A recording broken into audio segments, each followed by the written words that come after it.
Ladies and gentlemen, welcome to another exciting night of Backmarkers Racing here at the Backmarkers Racing League YouTube channel for the SLiDESIGNS Truck Series. It's Week 8 at Darlington for the It's a Southern 200 presented by RC Cola and Moon Pie. It's going to be a really exciting one, so make sure you strap in, folks. And of course, if you're here and you're new to the channel, please be sure to go click that like button. Be sure to go ahead and start talking to us throughout the race. We love to see your live chats and interact with you guys and see who you're rooting for. And if you're watching this on VOD in the past, be sure to leave a comment below. We love to look back and interact with you guys after the fact as well. And as always, if you haven't already, please go below and click the subscribe button so you can not only help our channel growth, but be notified every time we go live.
Ladies and gentlemen, thank you so much for tuning into the It's a Southern 200 here at Darlington, presented by RC Cola and Moon Pie. This is, of course, a SLiDESIGNS truck series here at the Backmarkers Racing League, and we have another exciting race shaping up here for you. Ladies and gentlemen, I am your lead commentator, Rain Braun, alongside broadcast colleague tonight, Kevin Baumler. Kevin, how you doing? I'm doing great. How are you? I'm doing pretty good. Definitely in a lot better shape than I have been recently, but due to some unfortunate circumstances, sorry to talent section, you guys are going to be without the wonderful Mr. Tyler DeTalent's quality here tonight, showing his sparking personality. But you know, we're always really appreciative of having Kevin in the booth anyway. Did really great last time, so.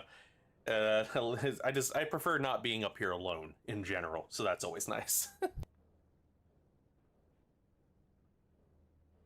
Yeah, I'm excited. I'll be your wingman tonight.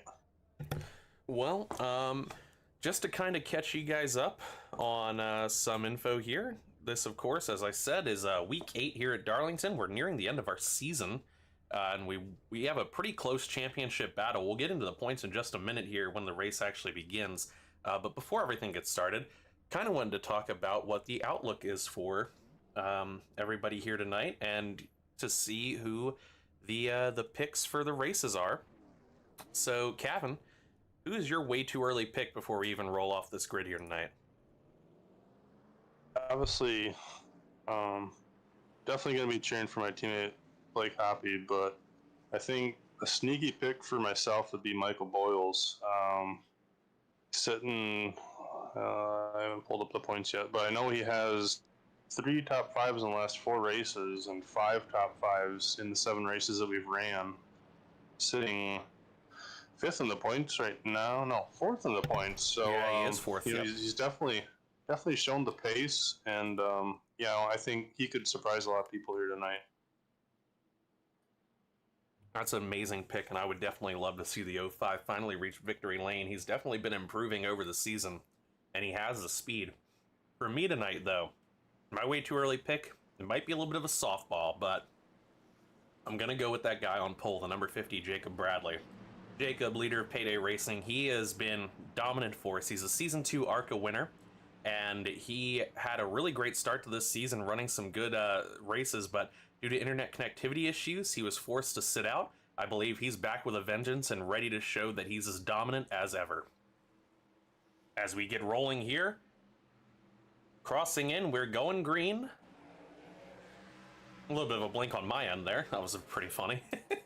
And we are green here at the It's a Southern 200 here at Darlington. And man, that was a really interesting way things started out. Just taking a look kind of at the pack, it was all kind of funneled in a cone shape, and the back end really fanned out, while the front maintained a pretty straight and narrow line. It was very, very interesting to see. Yeah, on these restarts, you know, it's so hard to pass around here. You will see some guys try to get aggressive and make some moves early on, especially on the restarts, to try to gain some track position. Oh, and for some reason I am having slight blinking on iRacing, but the stream is having great quality, so hopefully that stops. Every once in a while, oh, someone got really, really down low and loose there. I missed who that was. Doesn't look like, it might have been Jackson Samsel. It was, I believe. He just ate a little bit of the wall as well. Jackson was on the wall a little bit there. You know, these trucks on cold tires, they don't handle well, and if you're not prepared for it, it'll take you for a ride. Sean Johnson coming in with a slide around Robert Brobst there. Really, really precarious moves. Oh, got a yellow. Looks like Brian Brobst was involved in it, and Jackson I believe. Yes, indeed. Let's try to go back and get a replay here. Oh man, this is just unfortunate. It looks like we've just kind of seen Jackson getting really loose so far. I talked to him before the race, and he was just not super optimistic about his starting at this point. And yeah, that's just him losing control. He gets up into the wall, but as he tries to, I guess, correct just down a little bit, the car completely loses it, and that ends up taking Brian Burbst with him, and that's going to be really bad for Brian. I wouldn't be surprised. Again, Jackson was really not feeling super hot going into this race. He felt that his practice times weren't showing well, and he felt that he was spinning a lot in practice. So I would not be surprised if he definitely obviously has to pit here, but I wouldn't be surprised to see him just turn it in entirely kind of early. He was kind of talking about maybe not even running tonight, but that's the thing about guys just being able to determine whether they, whether they're comfortable running a race, whether they think they can do it, you know. But I mean, I imagine his teammates are probably in Impact Racing are probably pushing for him to try to get some points out of this. Yeah, that's unfortunate for both drivers. Just looking back through that wreck, it looked like Brian had tried to go under Jackson getting into turn one and just barely clipped the apron, and the guy was truck tight and pushed Jackson up in the wall. And as Jackson came off the wall, he overcorrected just a little bit and caught Brian, and it ended up wrecking both of them. But obviously, never want to see that on lap 3 of a race, and it's definitely going to change the way that those two have to run the rest of this race out.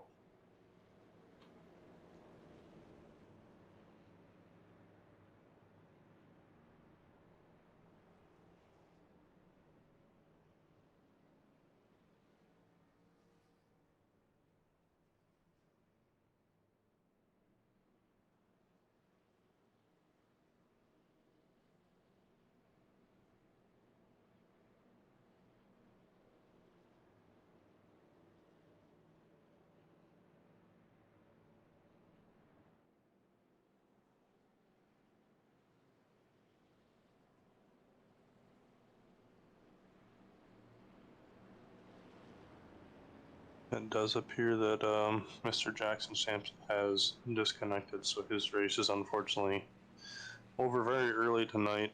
Hate that for him. He had a couple good runs in the last couple races, and was looking forward to seeing what he could do tonight. But that's just a product of Darlington. This place will chew you up and spit you out. Boy, I don't know how long that my mic has been muted for, but that would explain why. You started kind of talking over me for a second. I was like, that's kind of what I was saying. Why are you just repeating me?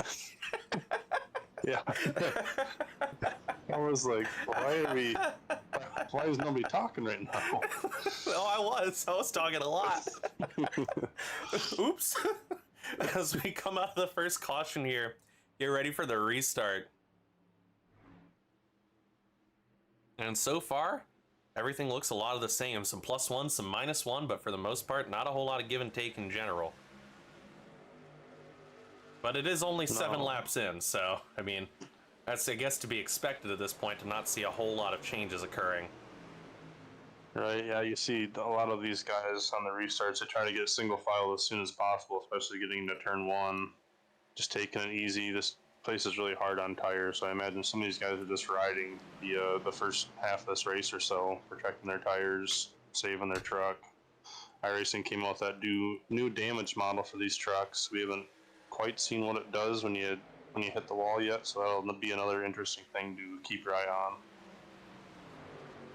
And so, I mean, obviously, we're seeing these guys.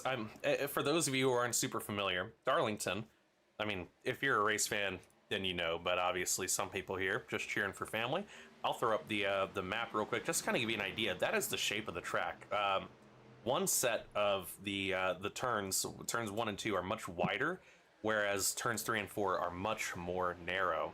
So there is a lot of changing throughout the race. You know, that's why people end up going so loose in certain areas, because you have to drive it differently the entire time.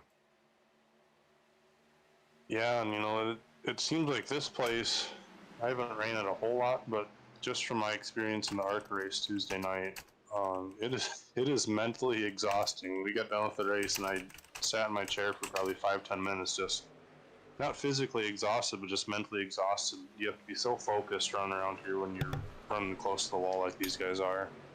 Absolutely, and I mean, we've already seen it. Jacob Bradley already off to a really big start here, but big story right now, I think, is Jonathan Cofield up 4 positions into 5th right now. He's already making some big gains and some big moves. We've seen him. It seems like tire wear never really affects him. Yeah, Cofield's really good on the tires, really good driver. He's definitely moving right now. Obviously, our points leader. So he's doing what he has to do, putting himself in a good position here earlier in the race. Do you think it's because he works with asphalt? I mean, it could be. he probably has more experience with it than any of the rest of us. I think that's actually a very good theory as to how good he is on on these tracks. I mean, Cofield asphalt. It's right in the name.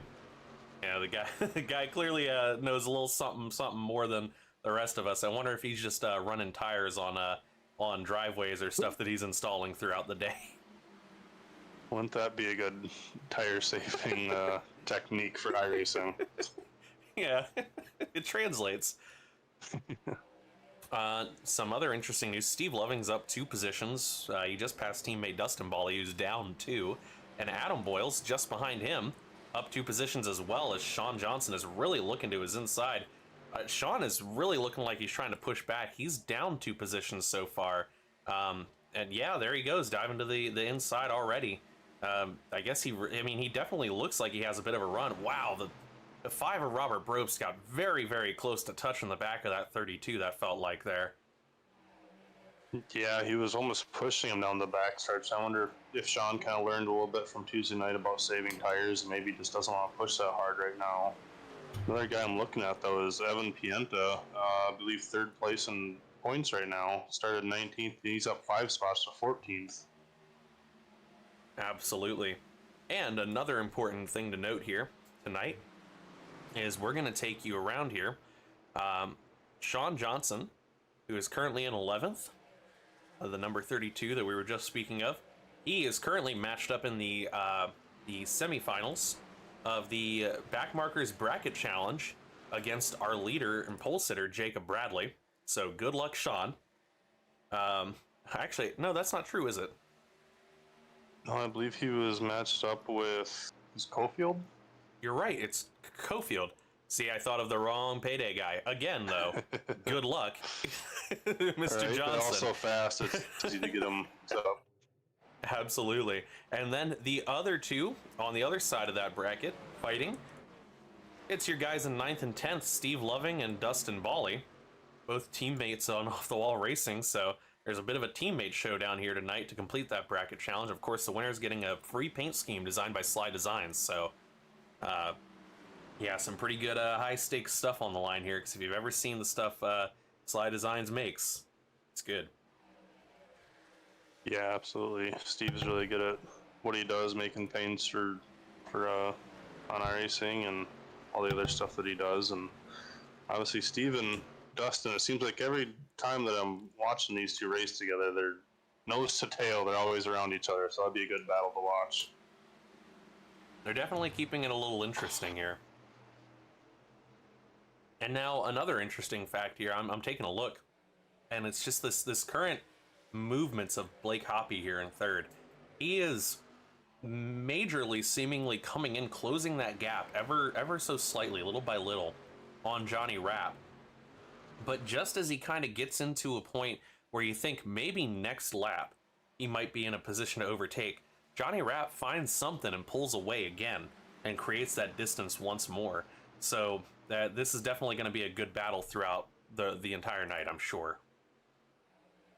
Oh yes, and with these trucks, they throw such a wake that even I believe this track's like 1.3 miles. Even here, you can catch a draft off of the truck in front of you, but once you get to them, you almost get stuck in dirty air. It's kind of like a bubble. It's really hard to get around somebody once you catch them. I wonder if that'll play a factor here. Just looking at Cofield on the exit of that previous turn, he gets very loose to the point that his rear slides out as he's actually going for the pass on Mike Kostick right now, trying to go for 4th. But coming out of those turns, he slides so strong, and his tail end gets really close to the wall off of that. I mean, obviously we talked about him being like impenetrable to tire wear, presumably. But yeah, there you see again, and he has to divert away. Same as Devin Jack back there. They very mirrored each other almost. I mean, as tires wear, and if he's not lucky, he's not careful, rather, that could be a very serious instance of him ending up in you know, hitting a wall, which would be unfortunate. Yeah, I think when I was in the practice earlier, I believe a full field run is about 58 laps. So, we're 20 laps into this. We had that one caution, so we don't have 20 green flag laps on the tires, but you don't want to be burning your stuff up this early.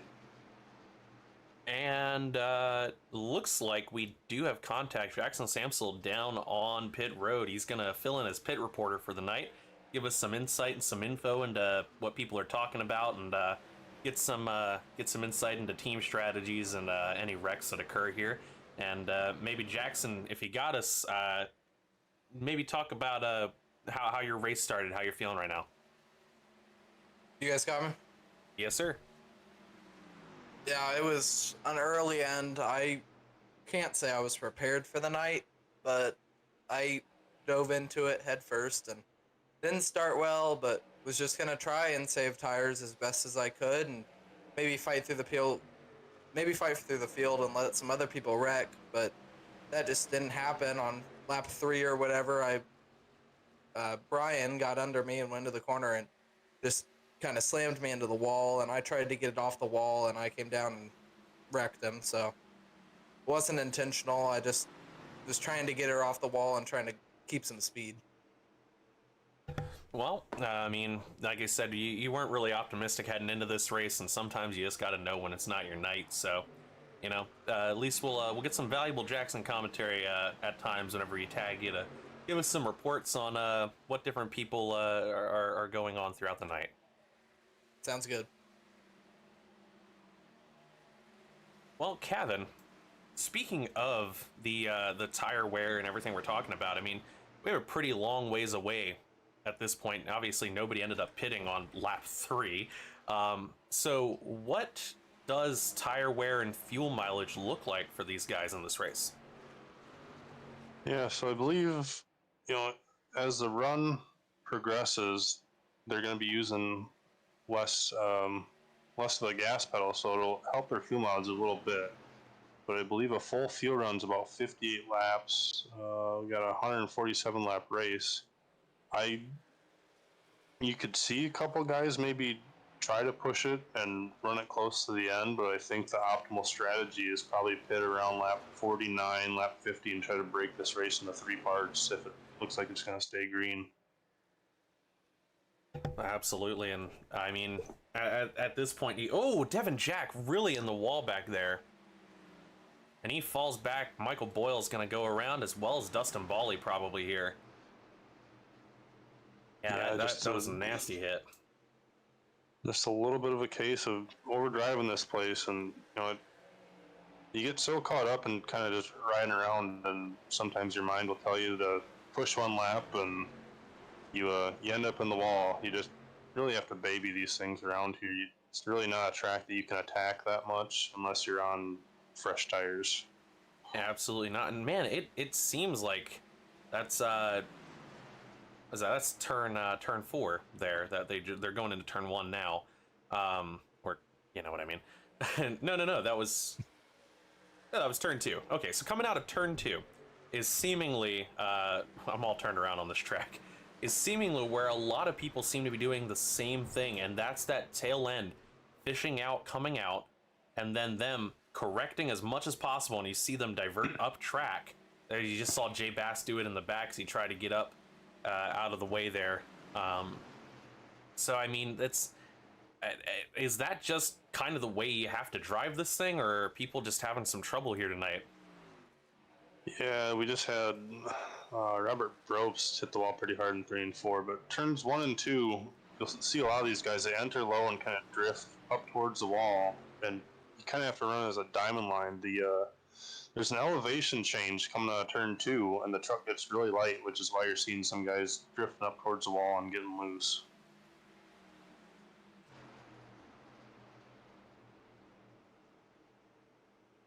Steve Loving looking for the pass on Devin Jack here.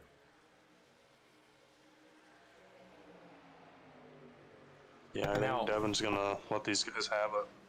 Yeah, and Sean immediately seeing, smelling blood in the water, wanting a little piece of that. Oh, Devin tags the wall. He's going to lose a lot of spots there. He has fallen, with that incident, 9 positions. Everybody eaten in that situation. But wanted to talk quickly about, we mentioned Jonathan Cofield. He is the points leader at this time, especially with his win at Bristol, basically really pushing him up to the front there. But the man in second right now, who has a pretty good challenge for him still, is that 27 of Steve Loving. Steve was your points leader up until Bristol. So, I mean, what do you think? It's Robert tags the wall again back there. What do you think this championship battle is going to look like? Do you think we're going to see these two pretty much battling it out for the rest of the season, or do you think there's a dark horse in here that's going to make some big moves and challenge Bradley towards Cofield towards the end? I really like, Steve and Evan are both really fast. They've shown that all season. I really like Michael Kostick. I'm not sure. I believe he's already used at least one drop week. He might have missed 2 races, but he's still sitting 6th in points, about 49 points back. So it would take quite a bit for him to get up there, but he's shown throughout the season so far that he has the pace to fight the rest of these guys.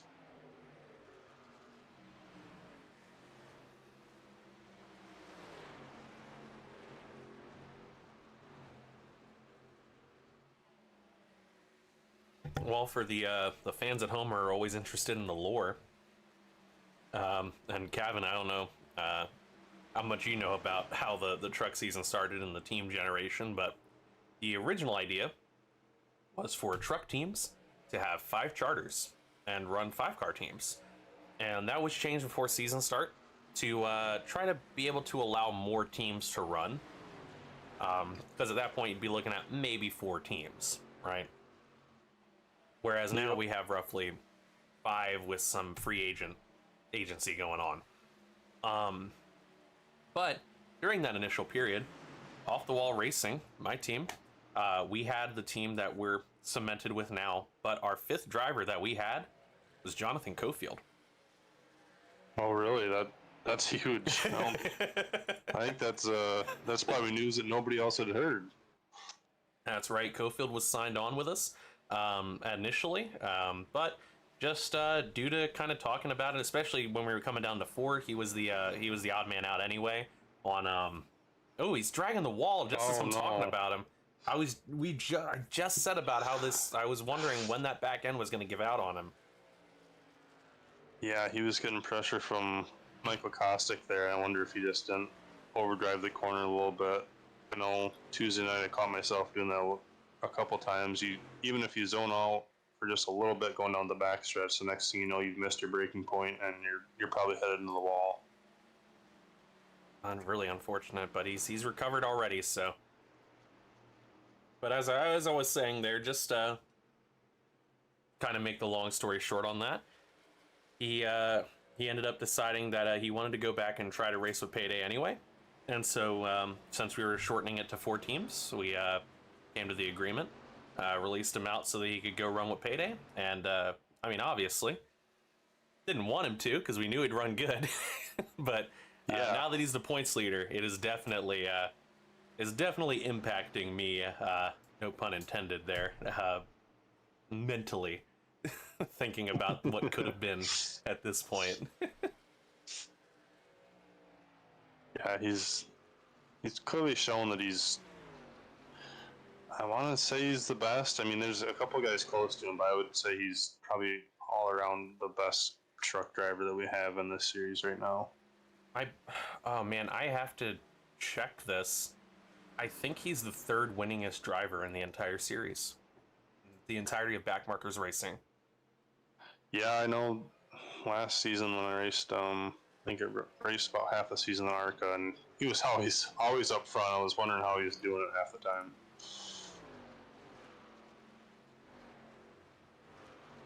And looks like, I was just about to mention, Evan Pienta has been up. He's up 8 spots right now so far on the night into 11th. He's doing great so far, and we actually have a report from Pit Road Jackson Samsel got a little bit of details on the pit window that Payday's looking into. Jackson?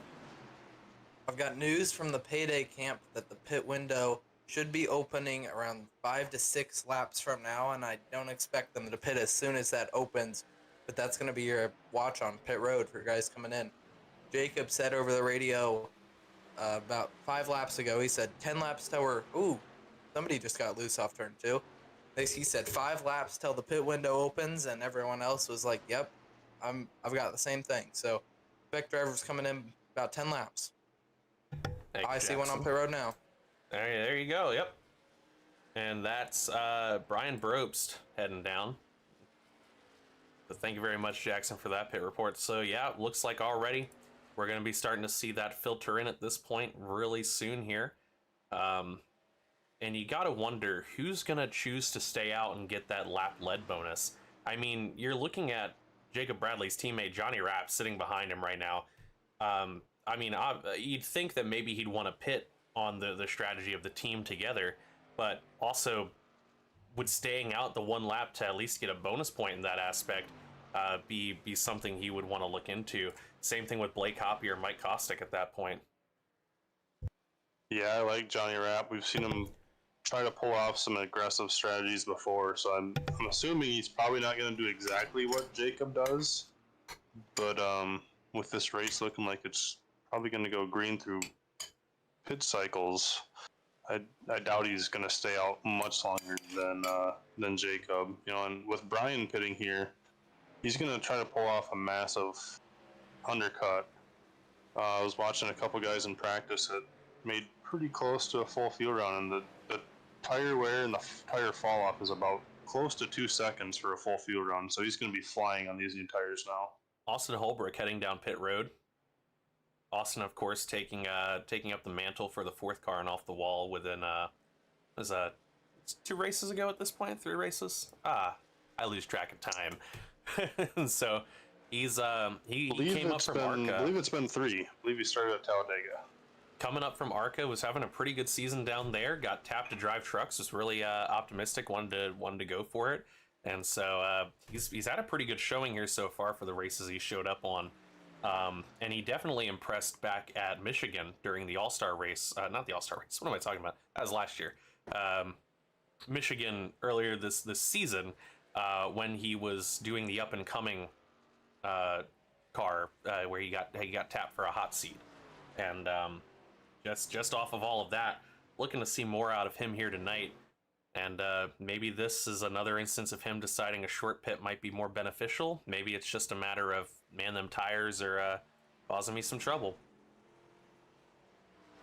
Yeah, and obviously Austin missed a couple races, so he's probably not necessarily running for points this season, so, good on him for trying to throw caution to the wind and doing something different compared to what the leaders are doing.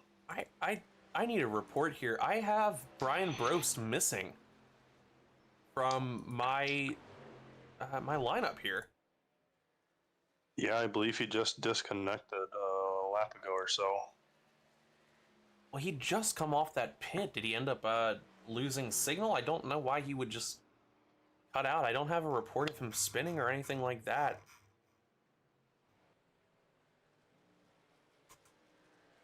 I am trying to... We're going to have to get some info on that. No, he just pulled it in pit road. Pulled it in pit road again and disconnected.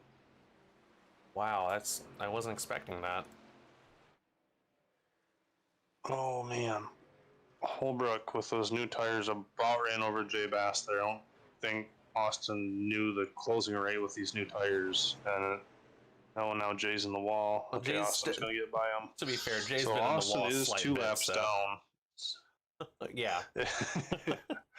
I don't want to pick on poor Jay, but he does look like he's struggling a little bit out there. If you talk to him pre-race, you'd understand. Man, I'm having some kind of issue here. What in the world, iRacing? What are you doing tonight? Please stop disconnecting. All right. Yeah, we just had another desync issue with iRacing tonight. Sorry about that, everybody at home. Really? Yeah, Robert Brobst has been down pit road. Was there an incident between Robert and Brian? It took him a while down there He's been on pit road for a minute. He must have been getting repairs. I mean, unless he just had to deal with his general repairs. Dustin Bally coming down pit road as well. Man, we're just kind of speculating at this point until we can hear word from Brian Bropes about what happened. Yeah, I'm not sure if Robert had some optional damage that he figured he'd get rid of on green flag stops compared to yellow flag stops. Obviously, if you try to fix a truck at all during a yellow flag pit stop, you're going to lose quite a bit of track position. You don't lose quite as much during green flag as long as it's under a couple seconds or so. So it'll be interesting to see what was going on there. Samuel Stoner heading down pit road as well. Yeah, Samuel's another guy. Had a really good run in the ARC race Tuesday night. Impressed quite a few people, and even in practice, he looked fairly fast. His times were up there. Qualified in 7th, so he definitely showed that he's got top 10 pace here tonight. Leader is pitting. Johnny Rapp is going around to try to lead a lap. He did, obviously, at this point. Wonder if he's coming in now. Evan Pienta coming in at this point. I do want to keep on that note of Sam Stoner, though. He impressed not only in ARCA race, but he impressed last week at Canadian Tire Motorsport Park, where he ended up finishing 3rd in a staggering return where he was encroaching on the 2 leaders who had put a massive amount of time on the field by the closing end of the race. There is a good chance if that race went another 2 laps, that Sam Stoner might have been contending for another position, 2nd or 1st even. Yeah, I remember watching that race, and it was almost like cue the Jaws music because Stoner was coming in a hurry. Johnny Rapp down pit road, Jonathan Cofield, Peter Stewart, and Jay Bast all rolling in now. Mike Kostick stays out to lead a lap. Mike is coming in now. Blake Hoppy going to stay out, lead a lap here as well. Michael Boyle's heading down pit road.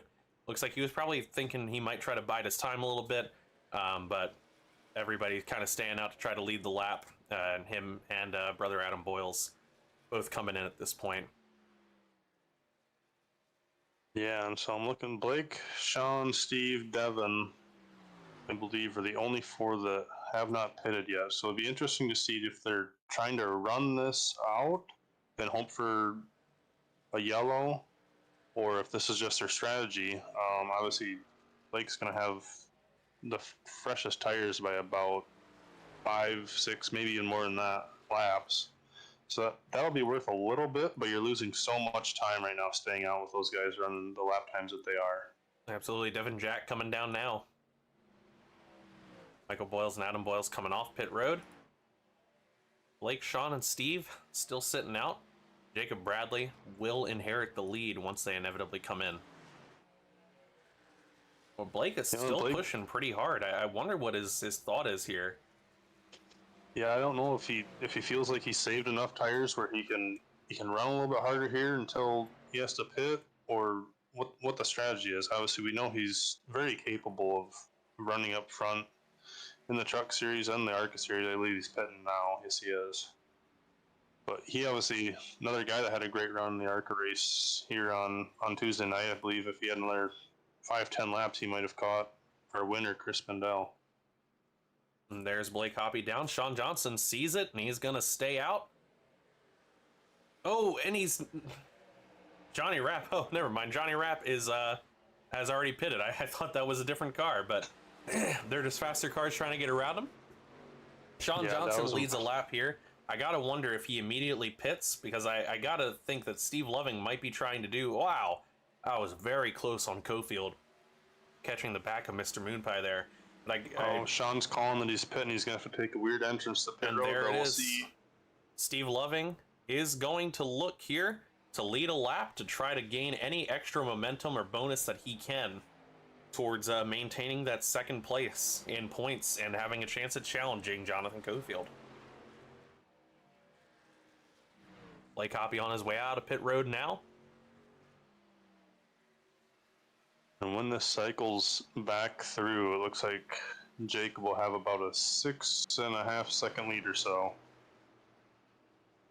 And that was just him pitting a couple laps before Johnny. You can clearly see the, well, not right now, but you will be able to see the advantage of pitting early here.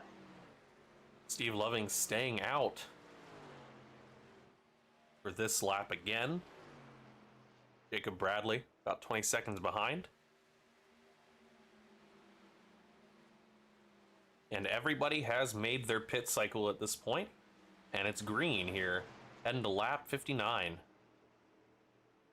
And look at that. Look at how with the E's, that's the difference right there. That is the difference in tires. You're seeing it right now as the Impact boys are making buttery smooth moves past Steve Loving here. And Steve, of course, obviously not going to fight them. They're faster. They're trying to get laps back at this point, but I mean, it's still an incredible comparison between the two. Yeah, it's crazy how fast abrasive this track is. Just eats tires alive. Even if you take care of them, eventually it's going to catch up to you at some point in the run. And I think Steve's doing the right thing here by staying out and getting the point for leading a lap.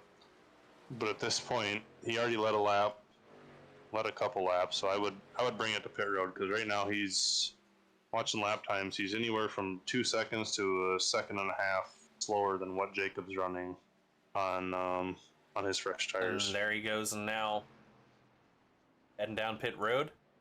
Jacob Bradley going to inherit the lead here, followed by Johnny Rapp, Sam Stoner, who will be up to third at this point. Very impressive for him so far. Jonathan Cofield still in about the same position he was in prior. Mike Kostick as well. Evan Pienta up 12 positions on the night so far. He'll be in 6th place. Yeah, Evan is just slowly sneaking his way into the picture here. I'm sure he would like a caution to get the field kind of bunched back up now that he's got somewhat better track position. But I think Cofield just made the pass on Sam Stoner. Yes, he did.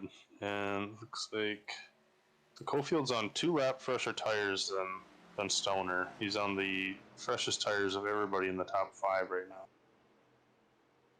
And an interesting look here, you see that difference in the timing tower. Johnny Rapp is 5 seconds behind Jacob Bradley. And if we know anything about Jacob, it's that he can maintain a gap. Yeah, you get this guy that big of a lead, he's just going to set the truck on cruise control and just ride until he starts feeling pressure.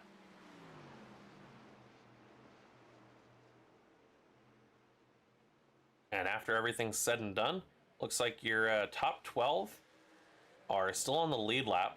Steve Loving, Austin Holbrook, Dustin Bawley, and Robert Probst 1 lap down, and Adam Boyle's 3 laps down. Yeah, so Steve's job right now is he's got to run down Jacob and get by him. Obviously, he's in the lucky dog, but you're going to have to start behind lap traffic if you do end up receiving the lucky dog. So he wants to stay on the lead lap. He's got 11 lap fresher tires in Jacob, so he should be able to catch him and get by him.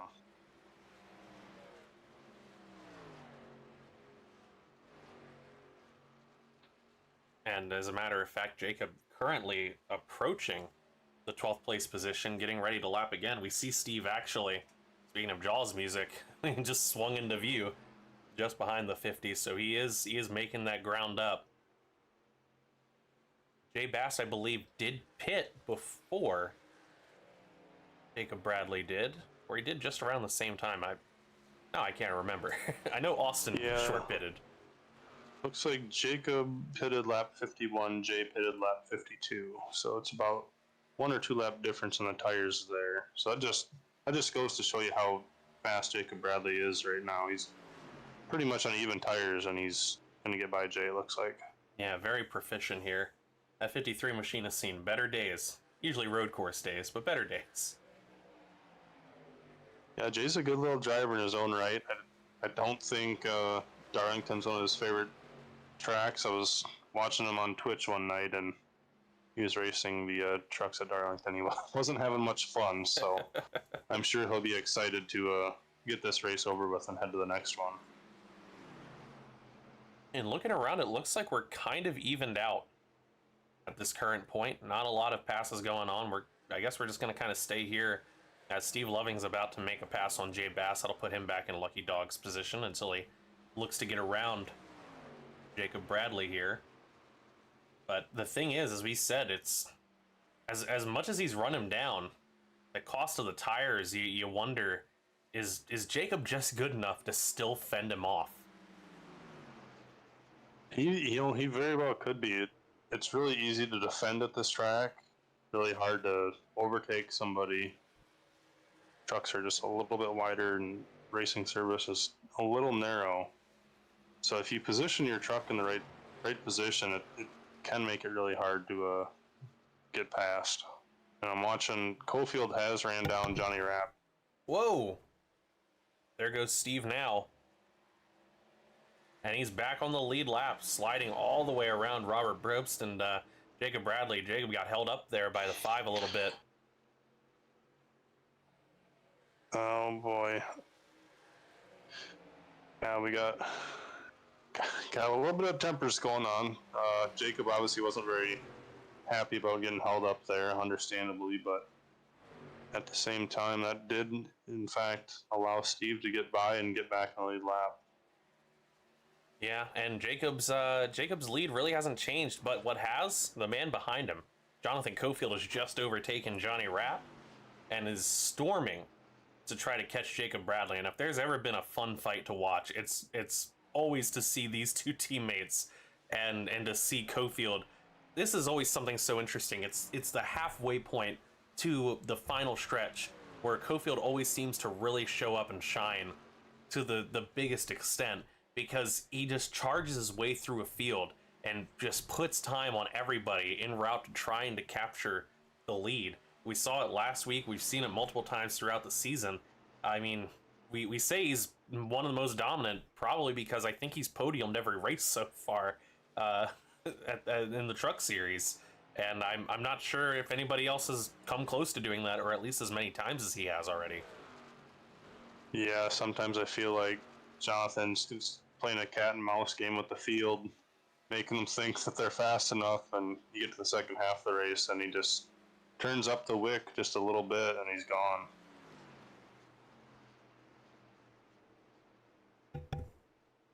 Evan Pienta's still making some big moves here. He did not have a great qualifying, as we noted. He also pretty much started in the back of the field, but off of good moves that put him just under the top 10 and then a great pit cycle, he is now looking to pass Sam Stoner pretty soon here, as soon as he gets around Adam Boyles, and try to get himself into a top 5. He's got about 3 seconds off Stoner, but that is not unconquerable. Yeah, I think Evans just, we're about a little shy of the halfway point in this race, but I believe Evans just still kind of taking his time, figuring out the truck, where he needs to position it, and how hard he can push.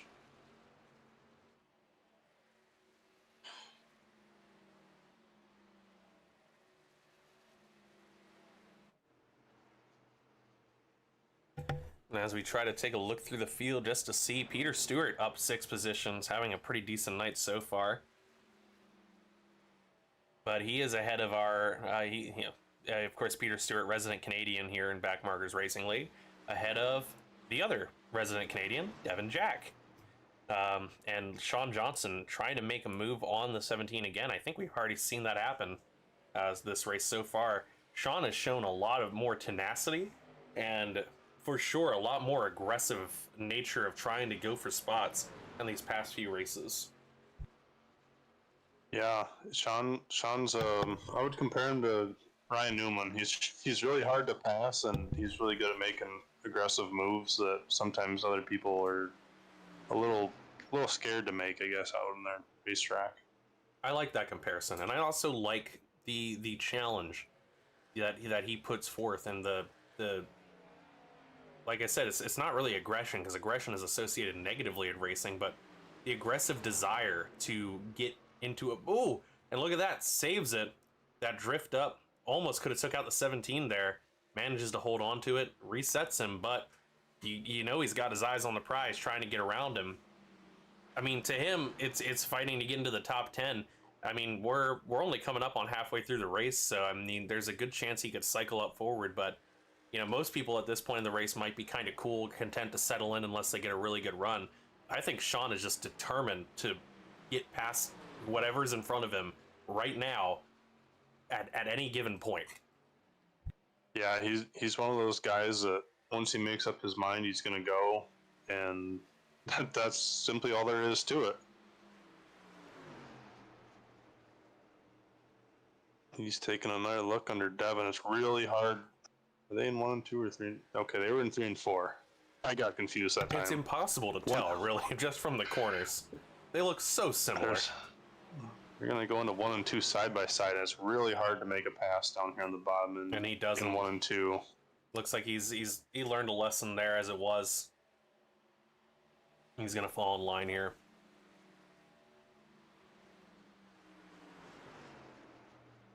Jonathan Cofield not exactly making up time on Jacob Bradley here. It looks like Jacob's already got a second wind and is just flying around this track at this point. Yeah, Jacob, when he got held up by the 5 truck of Robert Bropes, it drops him down. It had dropped him down to about a 4.3 second lead, and he's opening it back up to a 5.1. So I'd say he's back on cruise control now. Everything's good in the 50 truck.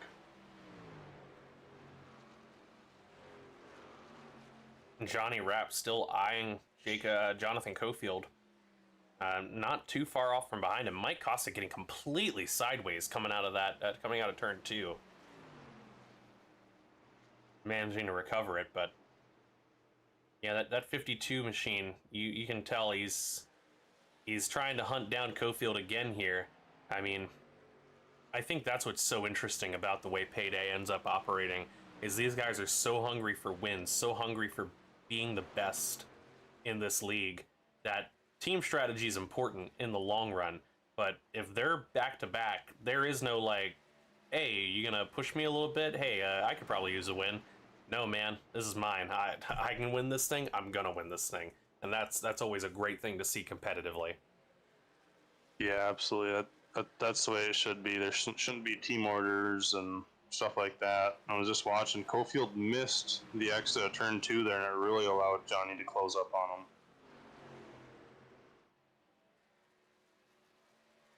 And they're also coming up on the lap traffic. Ooh, Caustic, no! That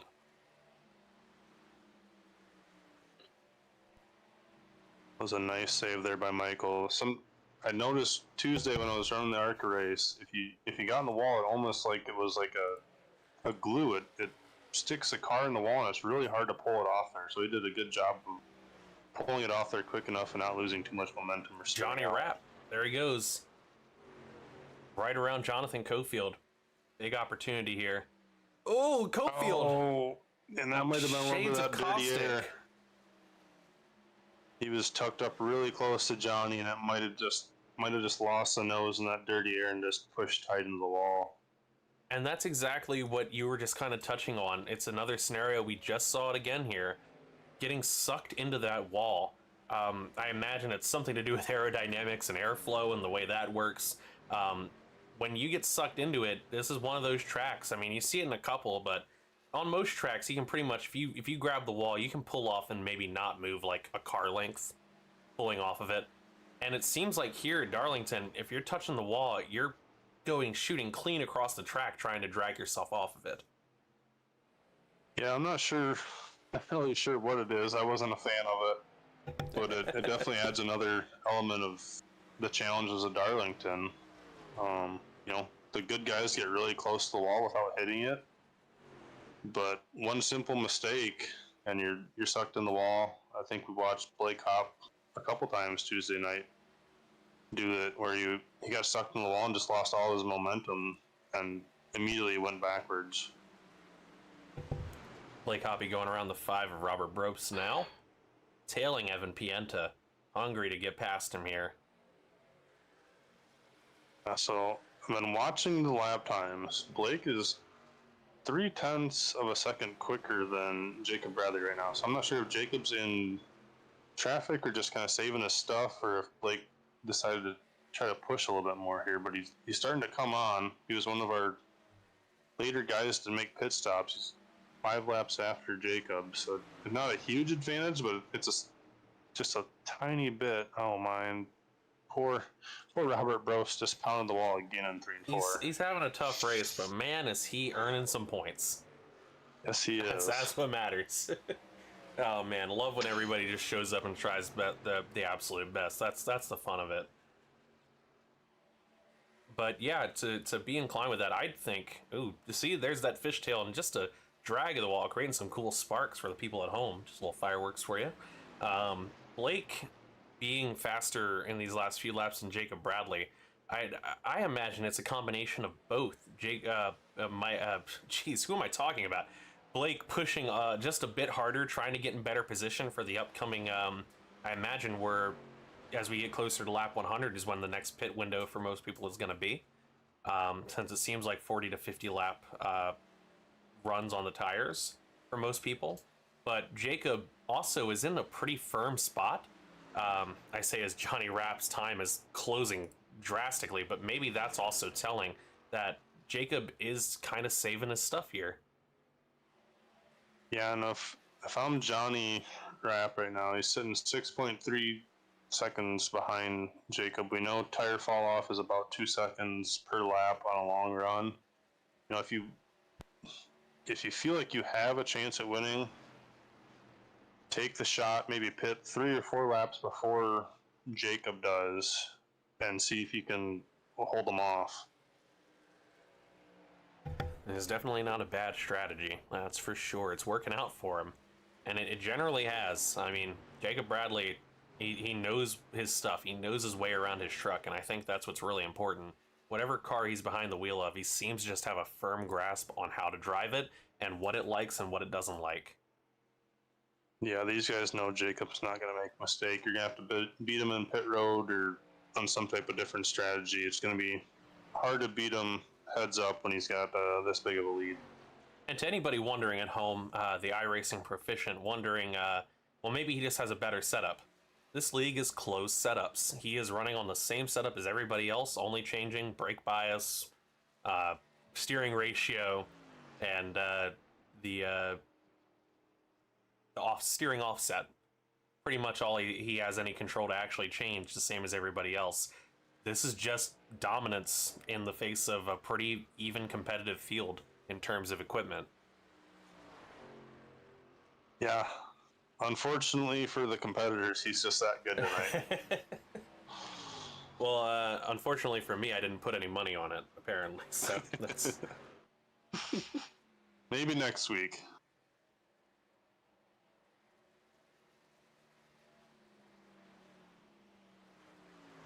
Kind of looking through the few here. So Cofield got to second, and then Rapp got by him, and he's kind of backed off Johnny, about 1.2 seconds behind Johnny now. So I'm not sure if he used his tires up too early in that run, or if he's just trying to make it to his next pit window, whenever that may be. Blake Hoppy side by side with Sam Stoner going for the pass here in turn 1. Sam fending him off a bit. Blake not really feeling clear enough. Sam's gonna slide in behind. Ooh, real tight. We had a lot of guys fishtailing off too there. I'm not sure if they saw something or expected something to happen there between Blake and Sam, but oh, pit! It's pitting. Pretty wild. Oh yes. We saw Jay Bass and Adam Boyles do that. They were getting out of the way to get in position to pit. Jay Bass, Dustin Bally, Adam Boyles, they're pulling some pit strategy to try to get laps back, I imagine, here. By the time all's said and done, to try to be on the lead lap and be competitive here.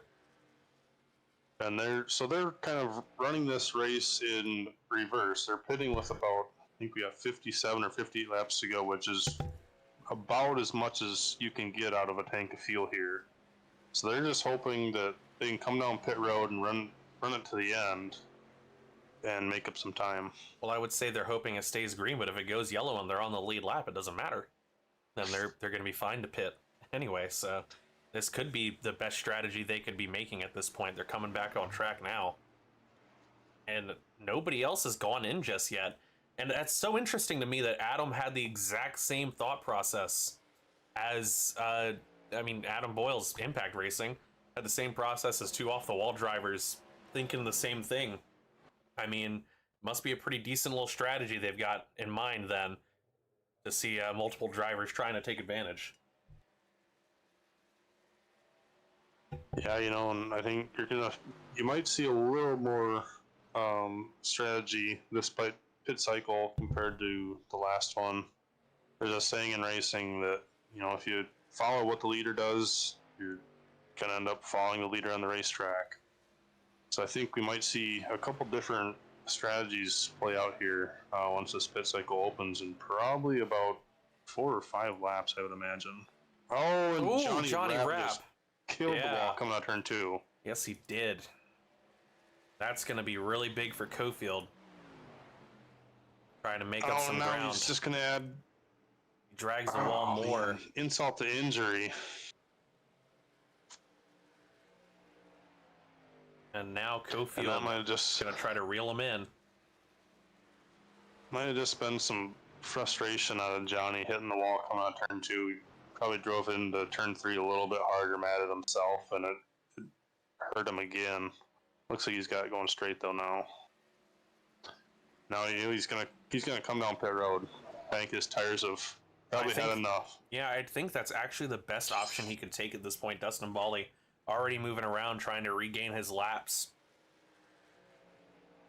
But I mean, yeah, at that point, if you already have Jonathan Cofield reeling you in, and you're talking, and Jacob Bradley is not coming in just yet.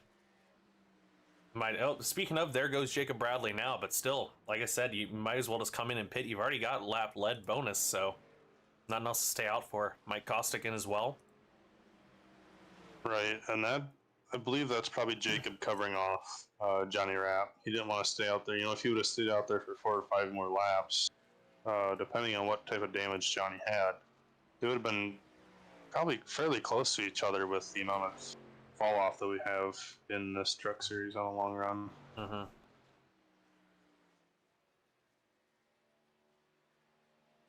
And I believe Cofield, he might be doing the opposite. He might try to run long here and just see if he can catch a lucky yellow, trap some of these guys a lap down. Sam Stoner, Evan Pienta down pit road.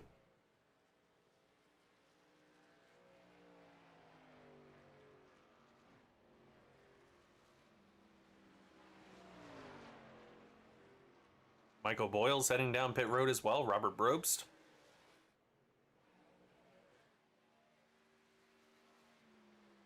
And as we look here, this will be the tell. I mean, this could be the game changer for Cofield. If he gets himself into a position, there he goes now, he's going in. If he can get himself into a position to be on the better equipment and to be in a better cycle out when he comes out of this pit, he might be able to run a lot longer than Jacob Bradley will on the fresher equipment. So this could be a pretty good play by him. Peter Stewart now going to sit here up in second as well. Wonder if he's going to be coming in soon. Cofield had a really aggressive approach to pit road, quite a bit different compared to some of the other guys I've seen. He was sideways getting in there, so we know he probably definitely gained a little bit of ground coming to pit road. Peter sees Blake Hoppy go down pit road. Peter Stewart's going to stay out, go to lead a lap here. Steve Loving was also down pit road, or no, he hasn't actually. Sorry, that was Sean Johnson. 2 S names popped by me. And so Steve was the last one to pit on the first pit cycle. I imagine it's probably going to be close to the same here again. It's going to give him quite a bit of an advantage, though, on the third stint. It was about 10 laps of an advantage compared to Jacob Bradley. Well, this stint will probably be closer to 20. It definitely felt like it was working. He was able to get around and be on the lead lap for that entire duration. So, yeah, I mean, if he feels like he's going to be kind of shuffled to the back anyway, might as well be able to be in a position where you can actually pass people for some positions by the end of this thing. Absolutely. Looks like Peter Stewart, he's calling out that he's coming in this lap. Here he comes. Austin Holbrook down pit road now as well. There goes Peter. Steve going to stay out. You'd think you'd be able to tell, but honestly, they cut it so hard in the corner to go down pit road. You don't know until they're about halfway through it. Steve Loving stays out. Devin Jack heading down.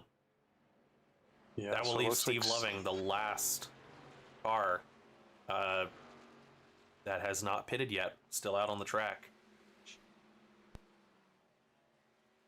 Yes, he will be. And Jacob, Johnny, Cofield, Michael Kostick, Sam Stoner, they've already all gotten past Steve, as Blake Hop just got past him too. So if Steve was hoping for a yellow to trap some of these guys a lap down, that strategy's not working. So he's just got to run it through to the end here, and hope the advantage of the fresher tires pays off at the end.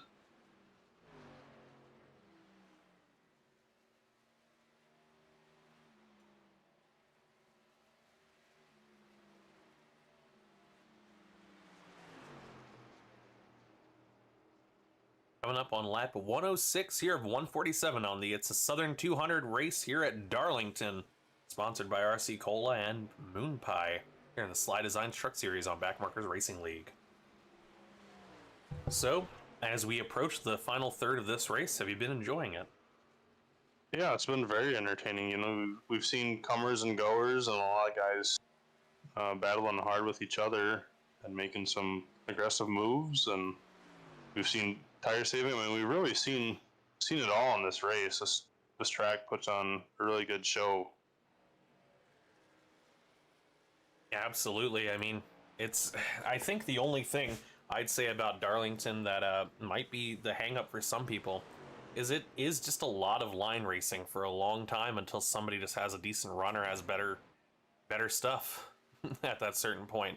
There doesn't feel like there's a lot of constant competition ongoing to really push and pull. You're kind of just sitting in a seat. If somebody drags the wall, you're up a position, but so is everybody behind you and in front of you who move past them. So it can feel kind of conga line racing a little bit here. But I mean, when it can get exciting and when people are able to get side by side and start making pushes towards each other, I mean, it definitely gets very exciting at that point. Yeah, and I think that's just a product of the racing surface and the track being a little bit more narrow compared to what we're used to from intermediate tracks. I think, you know, if we had a fourth lane, another 10 feet or so, it would create a little better passing opportunities, but at the same time, it's also the way that these corners are shaped. It makes it just a real bugger to be able to pass. Absolutely. Sam Stoner looking to make a move on Mike Kostick here for 5th, which will be 4th when they inherit after Steve Loving goes in for pits.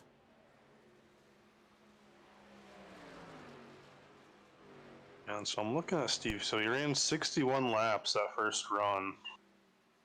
So I imagine the farthest he can probably run is around lap 120, 122 or so. So he's got another 10 or 12 laps that he's got to hold on to that truck. I'm sure his tires are just screaming at him right now as he's trying to hold off Sean Johnson and second place Jacob Bradley. Well, there goes Sam Stoner, as you were saying that. He goes get around Mike Kostick here, and he is going to be trying to close in on Jonathan Cofield here as well. I mean, he's definitely looking to get another podium. But yeah, as you said, I mean, Steve Loving is passed by Jacob Bradley here.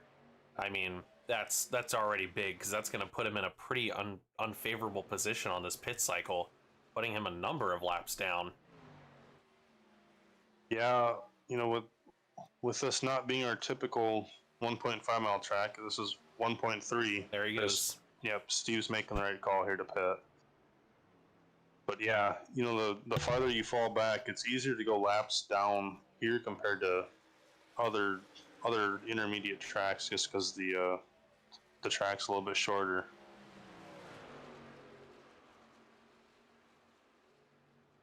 So that's going to cycle Johnny and Cofield back into the podium positions, along with Stoner and Kostick into the top 5. Stoner putting some gaps on the 8 already here. Sam, I mean, I'm talking about it a lot. It's because it's just been really impressive what he's been showing out for recently. The entire team, Dumpster Fire Racing, Nathan Gentry got to be a proud team owner. His team has really shown up this season and been a force to be reckoned with. I mean, they ended up being Ford. I think they're the only Ford manufacturer team in the truck series, and I mean, you got to wonder if this is kind of parallel to maybe like Roush or a team like that. Yeah, I feel like that's a good comparison. I just noticed our third place in points, Evan Pienta, he's a lap down back in 13th now. And on his pit stop lap, it was a 1 minute 41.9. So I'm not sure what exactly happened there, but he definitely had a little bit of a hiccup that's put him back farther back in the field again now. Yeah, that is very interesting. He is way back there at this point.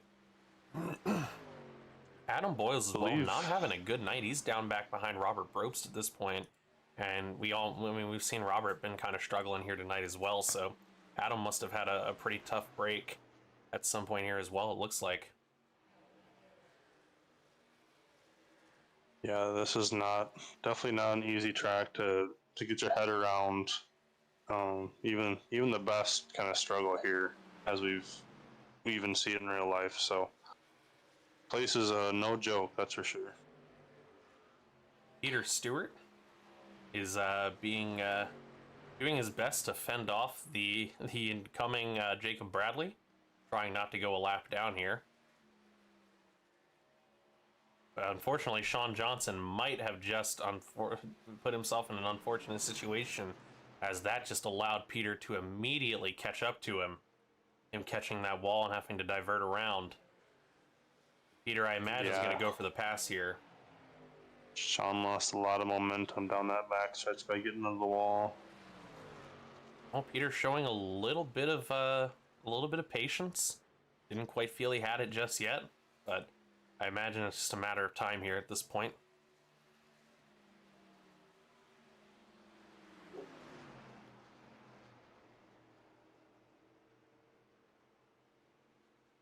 You know, I'm looking at our leader, Jacob Bradley, just behind these guys. It's hard to tell. He opens up the gap a little bit, and then Johnny closes back in on him. It's 5.8 seconds right now. So if I was Jacob, I'm probably just setting the truck on cruise control and saving in case Johnny makes an aggressive push later in the race here.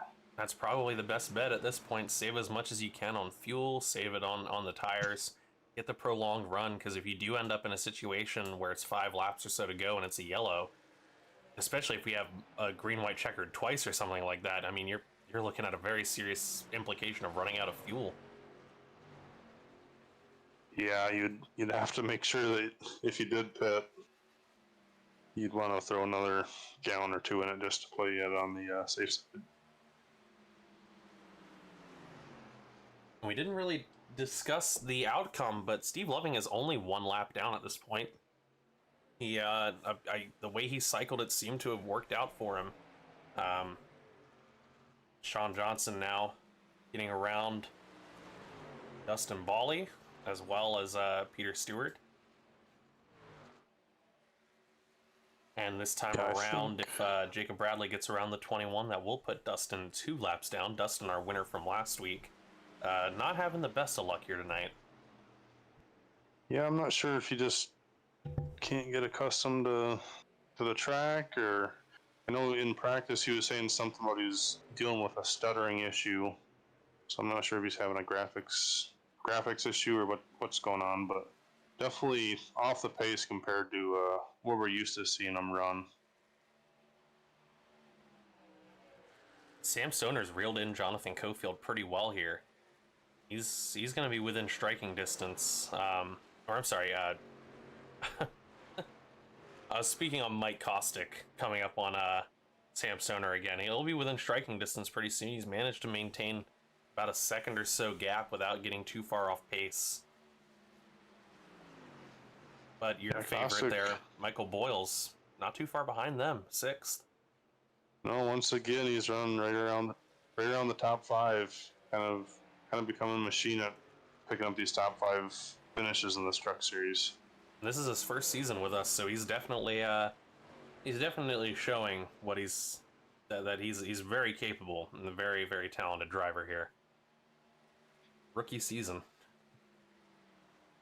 Yeah, that's very impressive for who knows how much experience he had in the trucks before the season started, but nonetheless, that's impressive when you're dealing with the competition that we have in this league.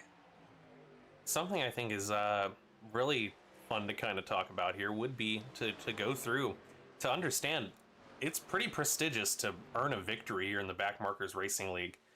There are a number of guys who, there are two specifically who have won non-points paying races. They were a preseason clash and the All-Star race. Those two were Michael Gudger and Adam Boyles. However, after that point, these names that are currently on the field have won a race. Those people are our leader, Jacob Bradley, Season 2 ARCA winner, Jonathan Cofield, Mike Kostick, Blake Hoppy, who got his first win of the Backmarkers Racing League this season in ARCA, Steve Loving, who won Daytona, Evan Pienta, who showed up his rookie season here and has won a race. He won 2 races back-to-back. Jay Bast won Watkins Glen last season in ARCA.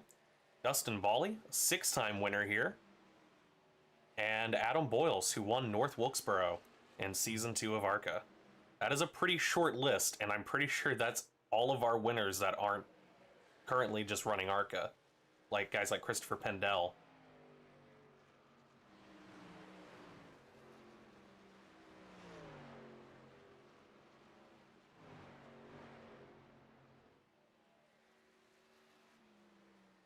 So I mean, you can imagine, everyone at home, how important it probably feels when you're in that position. I mean, winning a race can feel good, but when you know that only certain people have actually etched their name to be called like an official points paying, regular season race winner in this league, even if it's just one race, to etch your name into that, there are going to be a lot of guys who come through here, come and go, who probably won't be able to quite make that mantle.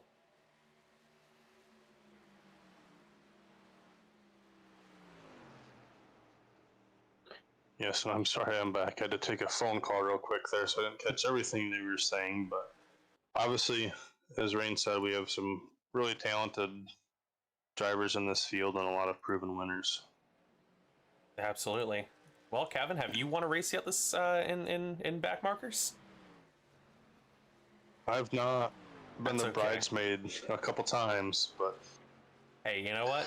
Neither have I. I haven't checked off that win yet. My first race here in Season 1 of ARCA was Daytona preseason clash, and I finished second to Adam Boyles. Was very close. Yeah, I have noticed that the Boyles are really good on the plate races, and especially the small tracks are really good at too. I believe Michael had a really good run at Bristol a couple weeks ago. I want to be clear to everybody at home. Looks like Kevin is actually just flat out better than me in general. He's actually running well to be a bridesmaid. I just caught a big one on the final lap and flew my way through it to survive to get that second place. I think my best finish in ARCA Season 1 during the regular season, I think, was maybe 12th. So it's not. When I say that, I'm fluffing up the one thing I have going for me at this point, but it's. Oh, come on now! You got to give yourself more credit than that. Oh well, if you say so. Blake just got by Michael. Michael got in the wall a little bit in 3 and 4, and it stalled his momentum just enough to allow Blake to get by him. So Blake's up to 4th, and probably, we got 17 laps to go. I don't believe he'll be able to catch Stoner for 4th, but I'm sure he'll be plenty happy with a top 5 here tonight. And I mean, something also interesting is a lot of the times we see so many ones of these. Oh man, you know what? I feel incredibly bad now. Tyler DeTalent, the DeTalent section, do not crucify me for this one, buddy. He did win the Daytona shootout this season. So he is also a non-points paying winner in this league. So sorry, Tyler, I gotta give you your flowers. But just consider me forgetting about you, penance for you not being here tonight. All right, that's oh man. But I wanted to kind of touch on the current situation, what we're looking at in the bracket. Jonathan Cofield, obviously pretty decently ahead of Sean Johnson. Sean Johnson in 9th. He is not that far off from having a decent run right now. However, I do not anticipate him coming in the reach of Jonathan Cofield, save for something happening to that 58. And then, of course, Steve Loving, as of right now, and probably the way it looks at this point, is definitely going to win his semifinal out of him and Dustin Bally. Dustin Bally is down pit road. Yeah, I'm not sure if Dustin, if he hit the wall and has damage, or if he's calling it a night, or what's going on there with 21.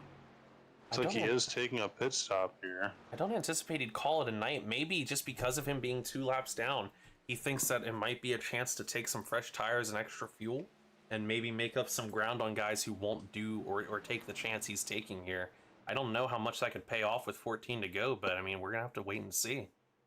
It doesn't look like he was in there for long, so unless his repairs were very short, I'm not sure. We're gonna have to wait and see how that plays out.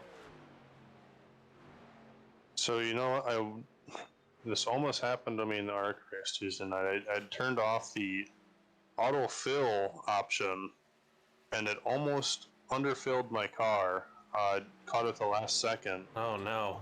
And so I wonder if he didn't get enough fuel put in the truck and had to come back down.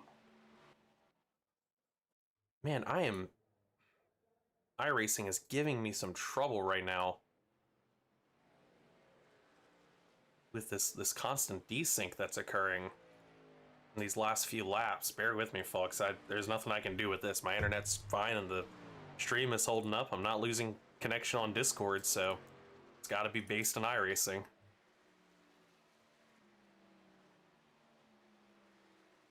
Always happens after a big stability update. Yeah, I've had some FPS issues on my end too after the new season came out, so I'm sure they're looking at it and trying to come up with a solution to it as to what's been going on with some of the problems that users have been having.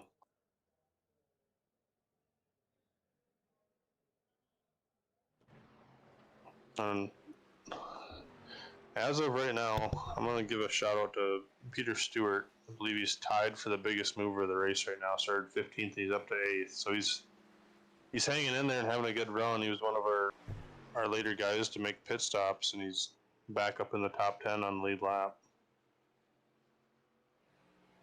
Yeah, absolutely. I mean, this entire top 10 right here, even with Devin Jack being a lap down, these guys have been fighting tooth and nail all night to get and hold where they are at this point. Yep, and what's really impressive is you look at the top 10, quite a few big names, and for Jacob to be able to lap up to 9th already, that just speaks to the dominance that he's had so far in this race.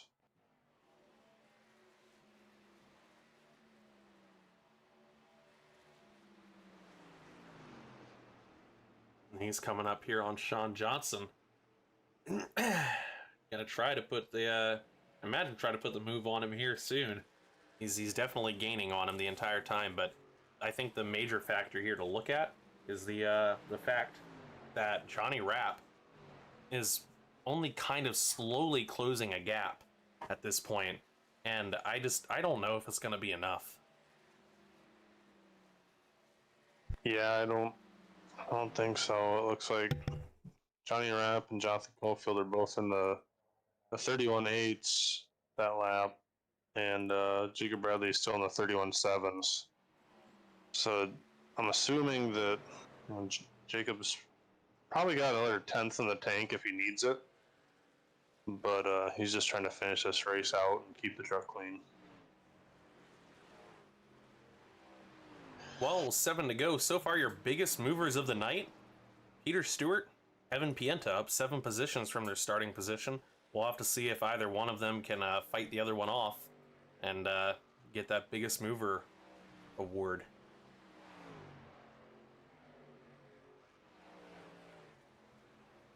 It's completely ceremonial, adds no points, but it's fun. Yeah. And Sean Johnson has let Jacob Bradley go, so Sean is now the first truck 1 lap down. Yeah, as this race is coming to a close, I hope nothing important happens because iRacing is absolutely throwing a hissing fit at again, it can't be too much in terms of bandwidth or internet connection. I mean, I quite literally always have the stream up whenever we're doing these races, and it looks pretty clean. Oh, actually, no, it's just dropped off. Now my internet's giving me some trouble. That's good. That's never what you want towards the end of the booth, a race. No, not at all. I have no idea what's going on here. This, I guess my ISP is causing me issues at this point. Before I was having great connection to the stream, so sorry folks. If you are upset about the broadcast tonight, make sure to direct all of your calls to the wonderful folks who manage this broadcast.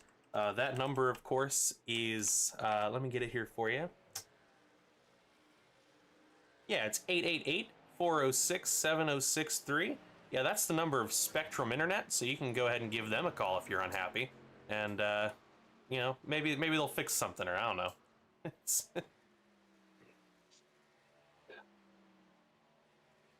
I'm sure they'd be happy to take any phone calls. I'm sure they'd love it, and they'd definitely do something about it. There's this guy that does racing broadcasts. He's pretty upset about your stuff. Where's he live? Oh. I might have lied. We're going to be coming to 2 to go here. I didn't think Blake was going to be able to get Sam Stoner, but Blake has closed the gap to under 1 second. So it'll be interesting if Blake tries to go for 4th there or not. Everybody else is kind of off riding around without any pressure or anything right now. Looks like that's the closest battle that we have on the racetrack, as Jacob's going to come and get the white flag here. Yes, indeed. Let's just go ahead and take a look at our winner on this final lap, as he's actually coming up on Austin. All right, well, he's coming up on Adam Boyles, but unfortunately everybody can't see him come to the checkered flag at this point. Come on. There it is. That got tight. And here comes Jacob Bradley, coming to the checkered flag to win the It's a Southern 200 here at Darlington.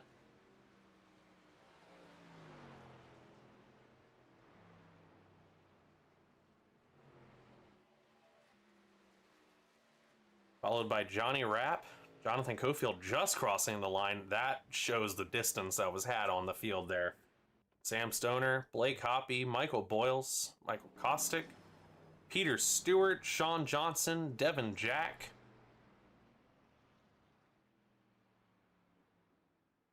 Steve Loving, Evan Pienta, Jay Bast, Austin Holbrook, Dustin Bawley, Robert Brobst, Adam Boyles, Brian Brobst, and Jackson Samsel.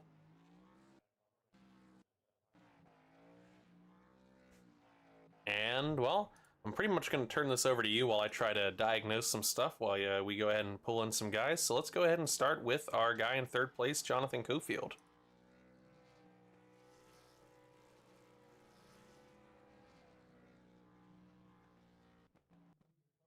Can you hear me, Kevin? Yep, I gotcha. Okay, I just want to make sure I'm having mega issues. A payday podium. Let me pull him in. Do I know what? Jonathan Cofield, it's Ray and Cam in the booth. You got us? Yeah, I got you. How's it going, man? That was a pretty good race. What was your thoughts on that? Truck was really loose. I couldn't save the tires. Truck run good for the first 5-6 laps. Had a lot of grip, and then it was slowly went away. I was struggling to get around the racetrack those last 10 laps. Yeah, I definitely feel that. You know, you started ninth and came home third, so nothing to shake a stick at.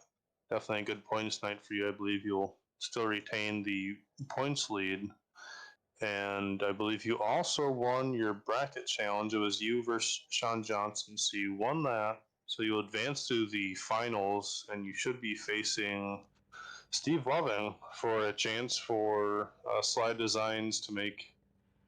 I believe it's a free paint if I'm not wrong. Rain might have to correct me on that, but you know, if you were to win that bracket challenge next week, you got any ideas for a new Cofield asphalt paint? Oh no, Steve's pretty good at he's got a pretty good imagination. I'd probably let him run wild with it. You know, I've seen some of the stuff he's done. No, I just give him the logo and give him my colors and tell him to have a ball with it. Perfect, I love it. So next week we got New Hampshire coming up, and then the week after that is Charlotte. Do you favor either one of those tracks, or um, you know, what's your mindset kind of heading into the next couple of races? The season's starting to wind down a little bit. You have a pretty decent points lead. Yeah, New Hampshire, that'd be a good one. I like the kind of flat, you know, roll the corner kind of racetracks.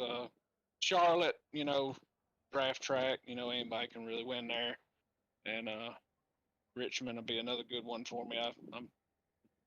I'm pretty decent at Richmond sometimes. So yeah, the next 3 weeks should be pretty good. Minus Charlotte, just got to keep getting these interviews. Got to keep getting top threes. See if I can keep that points lead. Yeah, absolutely. Well, you're definitely doing something right. Definitely a top dog in this league, and somebody that everybody's going to have to compete against to pick up a win in the truck series every time we come out here. Do you have any friends or family members or sponsors you'd like to thank tonight? Oh yeah, I want to thank y'all up in the booth.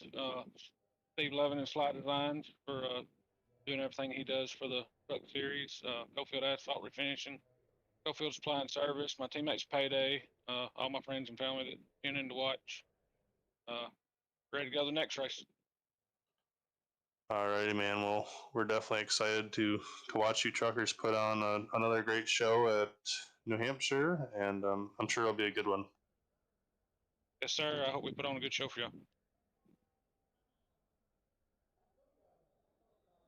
Okay, so that is Cofield. So do you want to do Johnny Rapp next?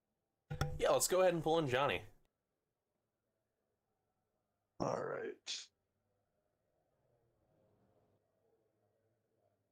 Johnny Rapp, it is Rain and Kevin in the booth. Do you have us?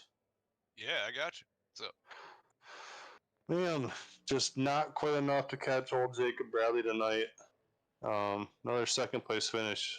Seems like you're getting pretty good at those. When are we going to see that 52 truck in Victory Lane? I don't know. I think I probably need a race with maybe some like weird strategy or something. But I definitely I was I could keep with Jacob. I was just too inconsistent.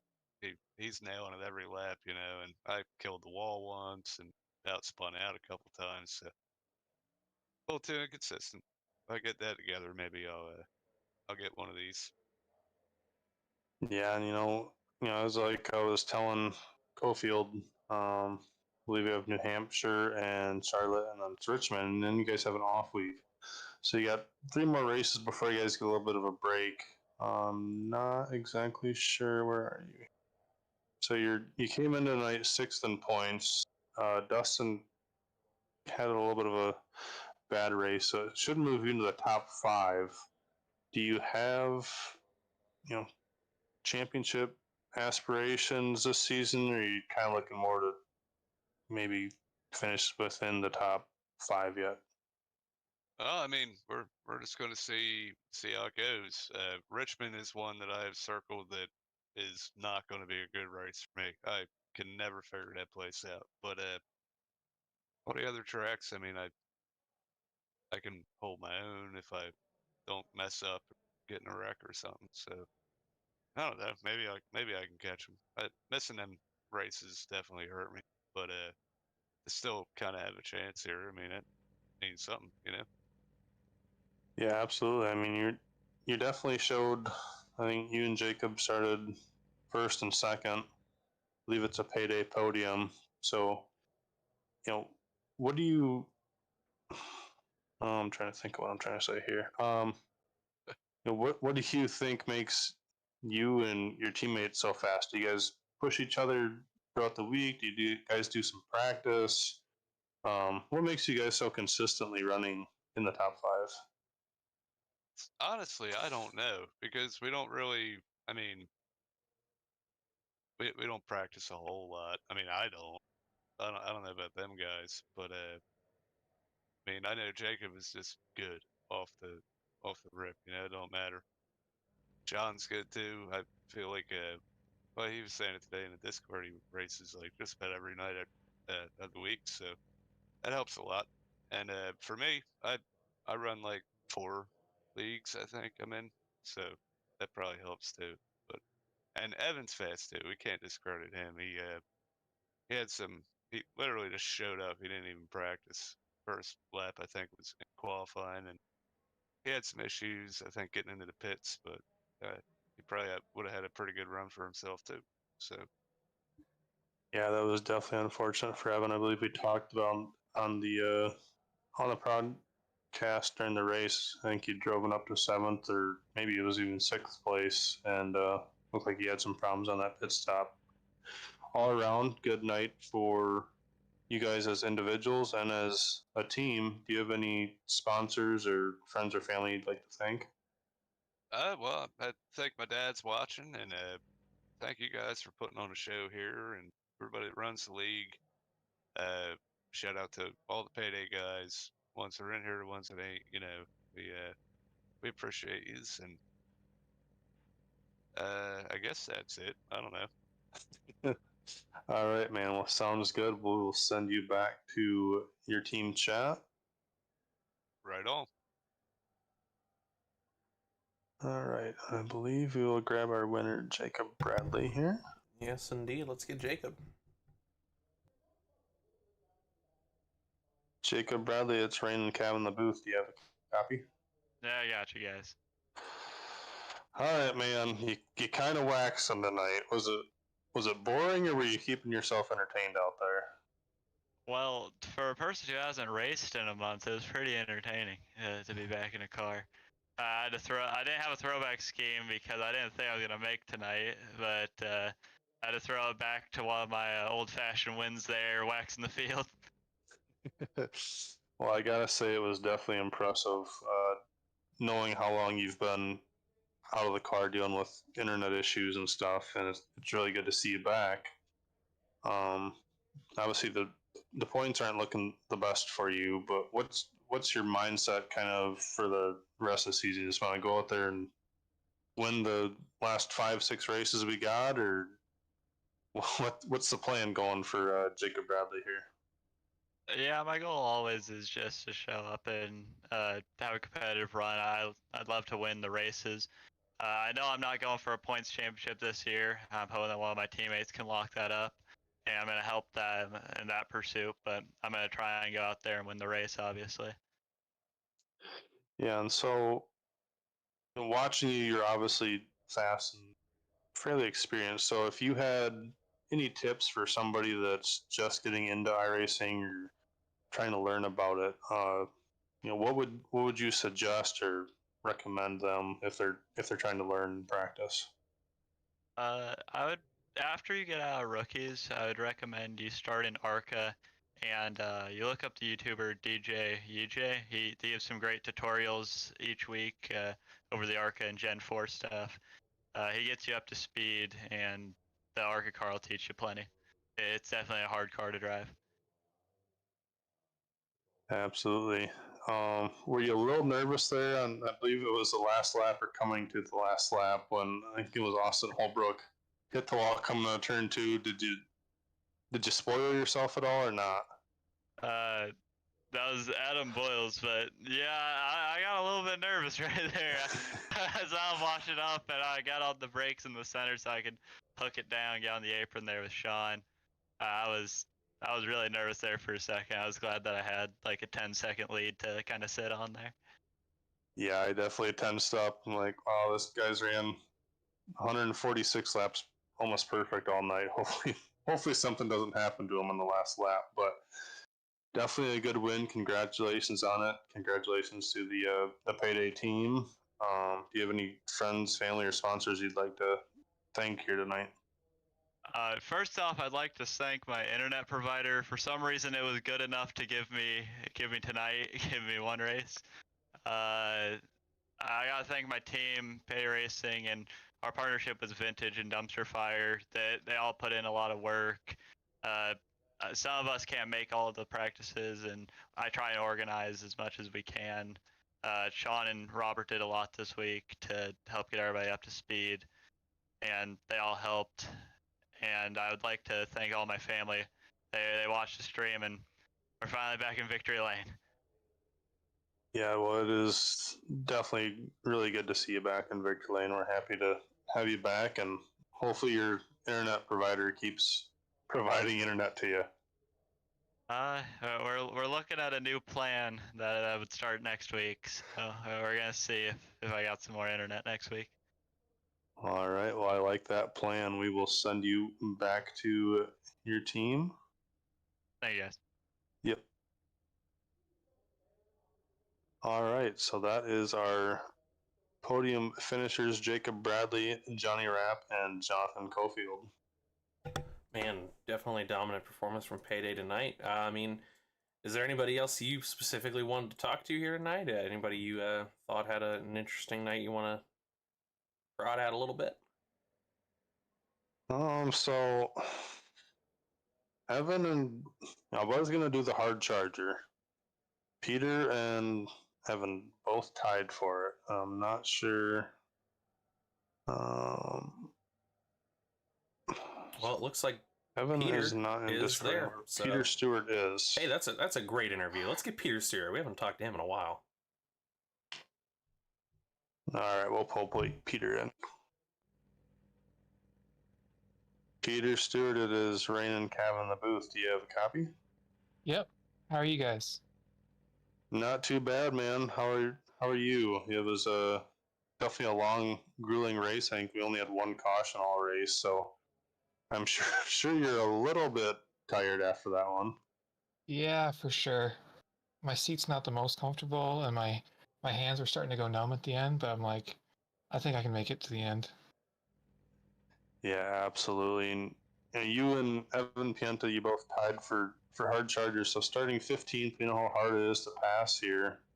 How are you able to make your way up all the way up to 8th place? It's mostly capitalizing on people's mistakes. I had a really good battle with Sean for, it seemed like forever, but yeah, it's hard to pass here. Like if you go too wide into one, there's a good chance you're both dying, and it was really loose coming out of 4, so it was hard to get the power down to make a pass down the front stretch. But just patience, really. Let other people take themselves out of the race. Yeah, absolutely. And after tonight, it looks like you've moved up to. I believe these points are already updated. So I believe you've moved already up to. You're tied for 8th with Robert Bropes in the points. Another top 10 for you here. How are you feeling about the rest of the season?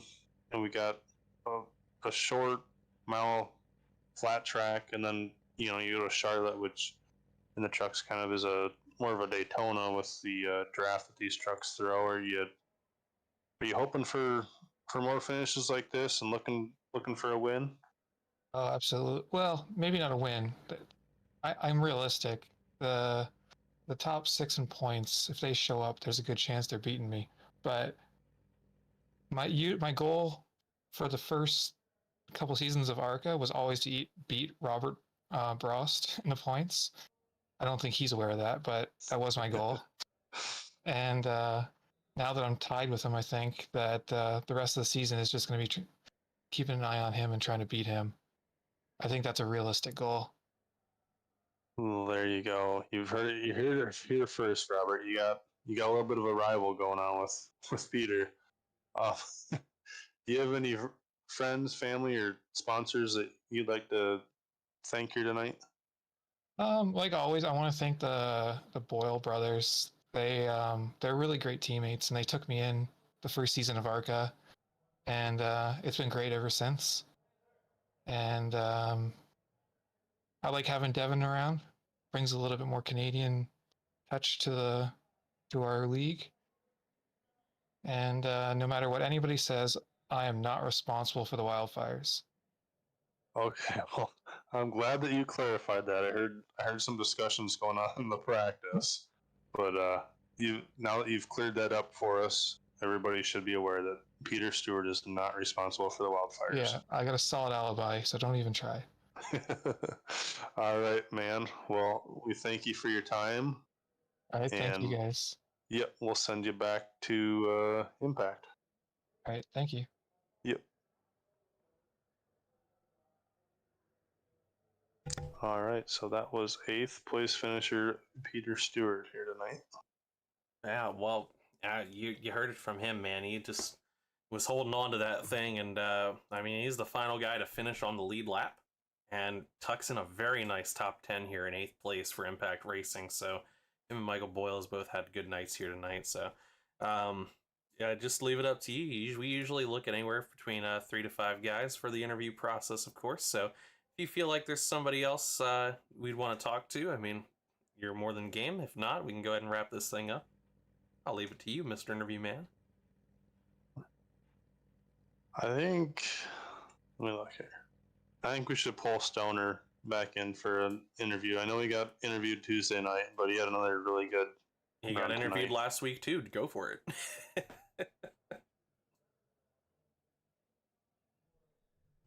Sam Stoner, it's raining cab in the booth. Do you have us? Yes, sir. How's it going, man? Oh, pretty good, man. That was a good one. I take it, whether you liked Darlington or not before this week, I'm assuming you probably are a fan of it now. Love this place. Love this place. Yeah, we obviously had a really good run Tuesday night in the arc race, and another really good run here tonight. Did you looking at the results here, it almost looks like were you catching Cofield at the end? Did you think a podium was to play for? We reached probably about 10 to go. I saw me and Cofield were pretty much leveling out, and unless he made a mistake, which he was on the edge of, we had to talk after the race. He said he got loose, lost about a second on me.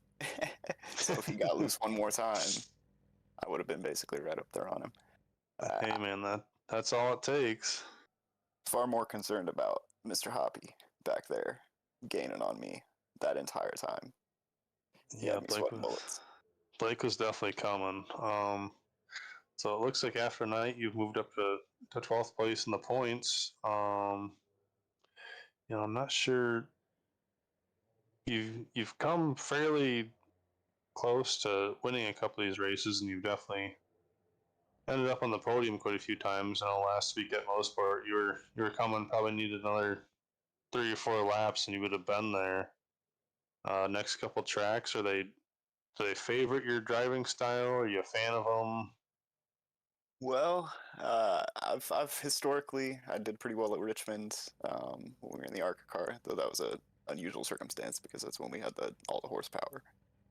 Charlotte, I had a pretty good finish there. I tend to have good finishes there, so yeah, I'm thinking here in the next few races we're gonna do pretty good.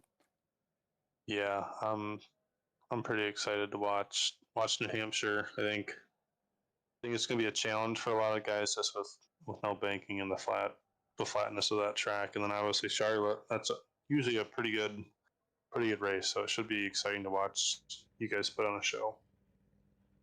Gonna be a heck of a finale to the season, that's for sure.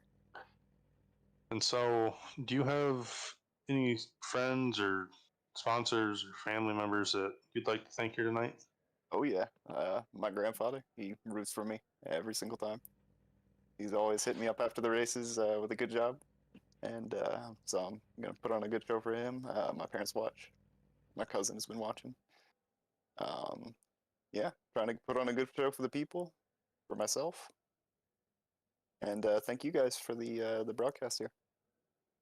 Absolutely. Well, I thought Tyler the Talent had a fairly large fan section, but I think Samuel Stoner's giving him a run for his money. But definitely a good race tonight, man. Just one spot off the podium, but he moved up 3 spots and definitely showed that you have what it takes to run up front in this league. Yes, sir. All right. I'm not sure if Rain's got any questions. I feel bad. I've kind of been running the show ever since we started the interviews here. My man, that is your job. All right. Well, Sam, we will send you back down to the chat that you were in. You have a good night and look forward to watching you guys put on a show next week. Have a good one, guys. Yep, you too.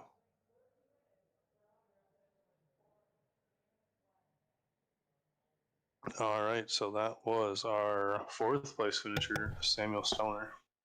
Well, that was I mean, and we talked about it. It was might not have been the most entertaining of races. I think last week has a pretty good lock on one of the most entertaining, but it was definitely a masterclass in some just downright dominance by some of these guys. So really fantastic race all around. I mean, you said you pretty much enjoyed it. Are you looking forward to next week now as we head on over to, I want to make sure I have the, New Hampshire Motor Speedway for the Moon Pie 175. Yeah, I think New Hampshire is going to be pretty interesting race. I know I've already talked with a couple of my guys, Blake and both of the Tylers. There's going to be some things that the truck guys can do that the arca guys can't do.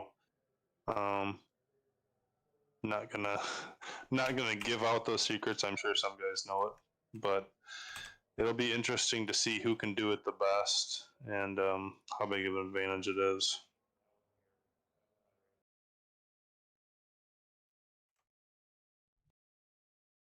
I don't know what just happened there. Well, I mean, absolutely. I think it'll be really interesting to see. I think we had some other people probably pegged by season start, but things have shaped up a little bit differently. So it'll definitely be interesting to see how things are going to shake out here tonight, or next week rather, and then especially heading to one of my favorite tracks, Charlotte Motor Speedway, for the Vitesse Systems 220 the week after that. So great set of weeks of racing coming up here. So make sure everybody, you're here for it. You're not going to want to miss any of the action.